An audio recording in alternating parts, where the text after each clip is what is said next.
उससे कभी मत घबराओ, जो हकीकत में है ही नहीं, जो ना कभी था और ना कभी होगा। जो हकीकत में है वो हमेशा से था और उसे कोई भी खत्म नहीं कर सकता।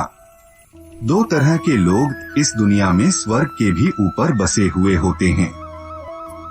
एक वो जो ताकतवर होने के बावजूद भी सामने वाले को माफ कर देते हैं, और दूसरा जो कि बुरे होकर भी कुछ दान पुण्य के काम करते रहते हैं।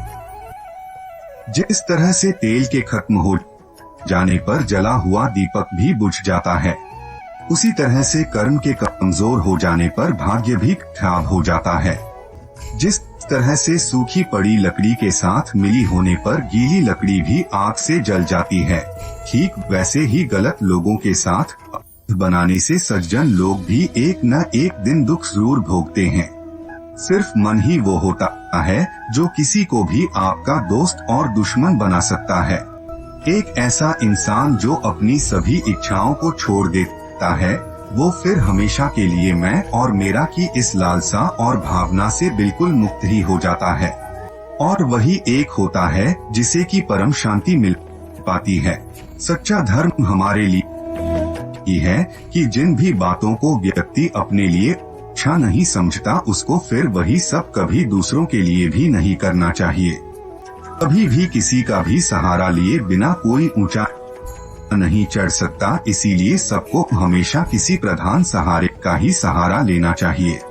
अपनी महानता के लिए आप चाहे कितने ही तरीके आजमा लें, मगर मेहनत के बिना इस दुनिया में सब कुछ सादा है।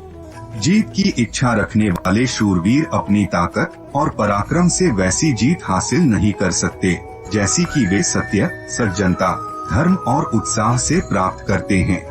जिस तरह से बिना नाविक की नाव जहां कहीं भी पानी में बह जाती है और बिना सारथी का रथ चाहे जहां चाहे वहां भटक सकता है, उसी तरह से सेनापति के बिना सेना का जहां मन चाहे वो वहां भाग सकती है। मिले हुए पैसों का इस्तेमाल करने में दो गलती हो जाती हैं, जिन्हें हर किसी को ध्यान में रखना ही चाहिए। एक है अपात्र को पैसा देना और दूसरा है सुपात्र को पैसा न देना। जो मुसीबत पड़ने पर कभी दुखी नहीं होता, बल्कि सावधानी के साथ उद्यम का सहारा लेता है और वक्त आने पर दुख भी सह लेता है, उसको उसका दुश्मन कभी भी पराजित नहीं कर सकता।